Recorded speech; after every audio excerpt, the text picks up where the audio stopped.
దొంగని మాట్లాడుతున్నారు.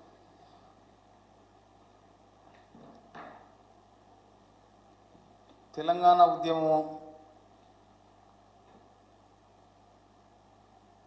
తెలంగాణ ఉద్యమము 2001లో ప్రారంభించింది కాదు. అది తెలంగాణ ఉద్యమం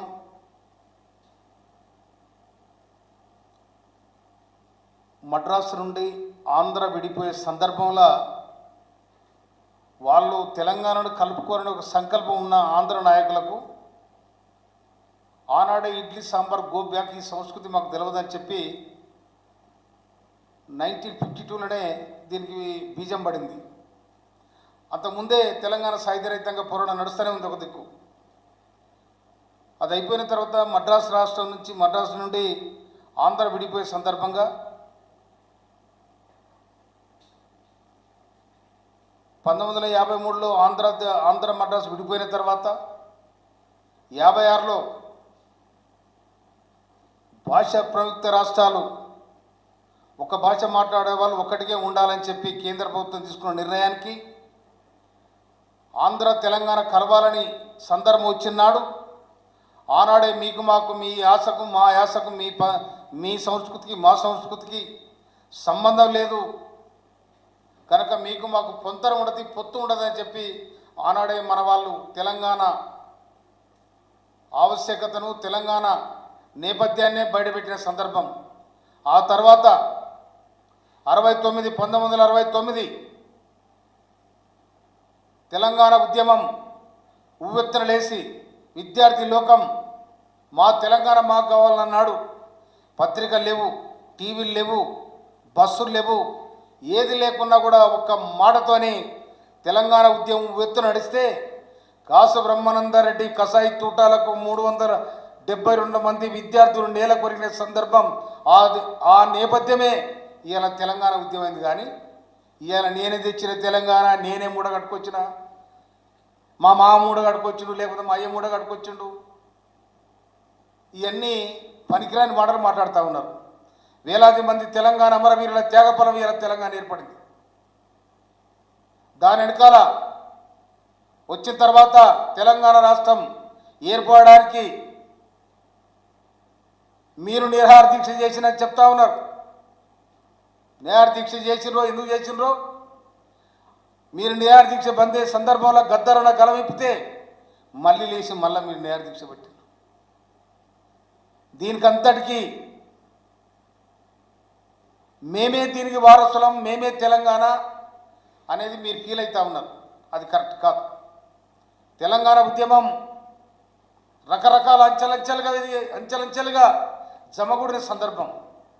సకల జిల్లా సమ్మె గారు సబ్బండ వర్గాలు రోడ్డు మీదకి వచ్చి మా తెలంగాణ మాకు కావాలంటే సోనియా గాంధీ తెలంగాణను ప్రకటించిన తర్వాత 2009లో తెలంగాణ చిదంబరం హోమ్ మినిస్టర్, కేంద్ర హోమ్ మినిస్టర్ ఉండి తెలంగాణ ప్రకటించితే అనివార్య కారణాల వల్ల లేట్ అయింది. 2013లో ఇలా తెలంగాణ ప్రకటించడం జరిగింది. ప్రకటించిన తెలంగాణలో సోనియా గాంధీ నిండుగా తెలంగాణ ఇస్తున్నామో దీన్ని బడుగు బలహీన వర్గాలకు, సబ్బండ వర్గాలకు సమ్మెలు చేసిండ్రు, రోడ్ల మీద పడ్డరు, పిల్లలు చనిపోయినరు కనుక వాళ్ళ ఆత్మశాంతి కోసం, ఆర్థిక రాజకీయ అభివృద్ధి కోసం తెలంగాణ పాటుపడాలని సంకల్పించింది సోనియా గాంధీ. కానీ మీరు చేసిన పనేటిది తెలంగాణ రాకపోతే మీరు మొత్తం చదువుకుని మంచిగా తెలంగాణ రాష్ట్రం ఏర్పడకముందే మీరు మంచిగా చదువుకున్నారు. ఇవాళ తెలంగాణ వచ్చిన తర్వాత కాళేశ్వరం పేరు మీద మీరు చేసిన వ్యవహారం అంతా ప్రజలకు తెలిసిపోయింది. ఇవాళ కేసీఆర్, ఇవాళ హరీష్ రావు గారు ముఖ్యమంత్రి గారి మీద మాట్లాడుతూ ఉన్నాడు. కాళేశ్వర తీర్పు మాకు వ్యతిరేకంగా వస్తుందేమో అని చెప్పి మేము ఆయన వకీలం పెట్టుకున్నాము, ఢిల్లీ పోయినామని చెప్తా ఉన్నారు. ఎందుకు ఆ పరిస్థితి వచ్చింది? మీకు అధికారం 10 సంవత్సరాలు మీ చేతుల అధికారం పెడితే మీరు చేసింది ఏంటిది? దానికోసం మాట్లాడకుండా సీఎం గారి మీద మాట్లాడతారు. అందుకోసమనే తెలంగాణ ప్రజలు మీరు ఏదో అనుకుంటా ఉన్నారు, లొటబెడ ప్రజలకు నక్కాశ పడ్డట్టు మళ్ళీ మేమేమొస్తాం, మేము ఆడికి వస్తాం. మీరు యాడికి వస్తారు? గీడ ఉన్నకి అసెంబ్లీకి రాకపోతాడు పెద్ద మనిషి. కేసీఆర్కి అసెంబ్లీ రాకపోతా ఉన్నాడు. నిన్న పోయి బదిలాడి పోయి ఆ సిరిసిల్ల కాడ పాప జీవరెడ్డికి ఇది జీవం వహించారు.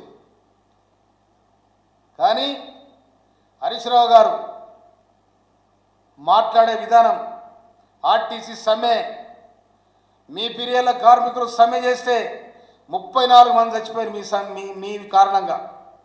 ఇవాళ లేనిపోని అపోలు పెట్టి ఆర్టీసీ కార్మికులను ఎగదోచి సమ్మె చేయమని చెప్పి మీరు ప్రోత్సహిస్తూ ఉన్నారు.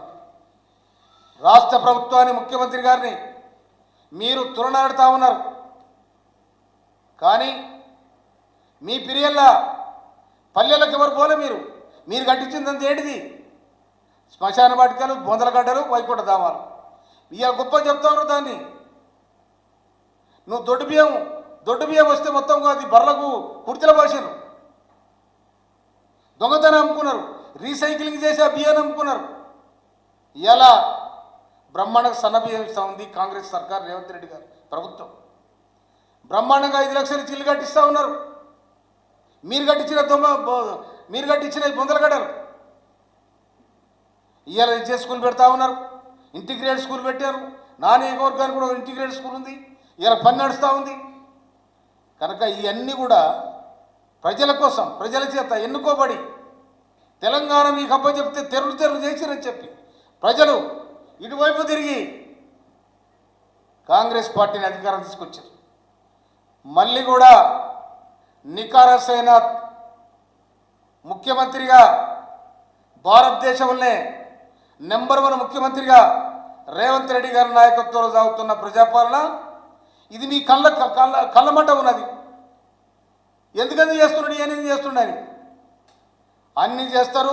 ప్రజలకు దగ్గరైతారు. ప్రజలకు ప్రభుత్వం దగ్గరైంది. కనుక హరీష్ రావు గారు, మీరు ఇవాళ మీ మరదలంటా ఉంది ఎవరు? కవిత గుంటనక్క పోయింది ఢిల్లీ. కానీ కవిత మాత్రం మంచి పేరు పెడితే లీలిపు పని ఒకటి పెట్టింది, గుంటనక్కని కూర పెడుతుంది.